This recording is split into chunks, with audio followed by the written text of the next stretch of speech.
2-3 రోజుల్లో municipal notification. వచ్చే నెల 2వ వారంలో పోలింగ్. ఎన్నికలు చాలా సీరియస్ గా తీసుకోండి. గెలిచే అభ్యర్థులకే టికెట్లు ఇవ్వండి. నిజామాబాద్ లో ఉత్తమ్ కుమార్ రెడ్డి ప్రెస్ మీట్ పెట్టి చెప్తున్నాడు.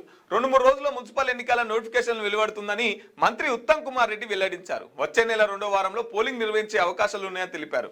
నిజామాబాద్ లోని ఓ హోటల్లో ఆదివారం కార్పొరేషన్ మున్సిపల్ ఎన్నికలపై సమీక్ష నిర్వహించారు. ఈ సందర్భంగా మాట్లాడిన ఆయన గెలిచే వారికే టికెట్ ఇస్తామని స్పష్టం చేశారు.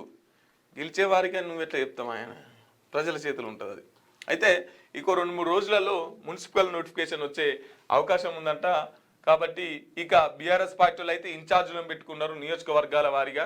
ఇంకా వీళ్ళు కూడా మంత్రులు, ఇన్ఛార్జ్ మంత్రులు అందరూ క్షేత్రస్థాయిలోకి వెళ్ళి మున్సిపల్ వాళ్ళతోని ఆ కార్యకర్తలతోని క్యాడర్తోని మాట్లాడే పనిలో మంత్రులు ఉన్నారు.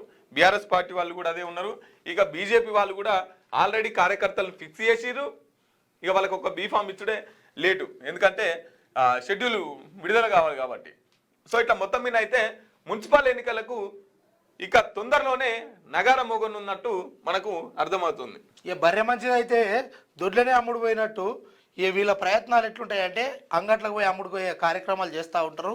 ఎవరు గెలుస్తారో వాళ్ళకి ఇస్తామంటే ఇక గెలిచేటోళ్ళని వీళ్ళు తులభారం వేస్తారు. మంచి వచ్చేటో తెలుసుకోవాలి అంటే పైసలు ఉంటేనే అదంతా కథ, పైసలు ఉంటేనే ఇస్తారు అన్నట్టు.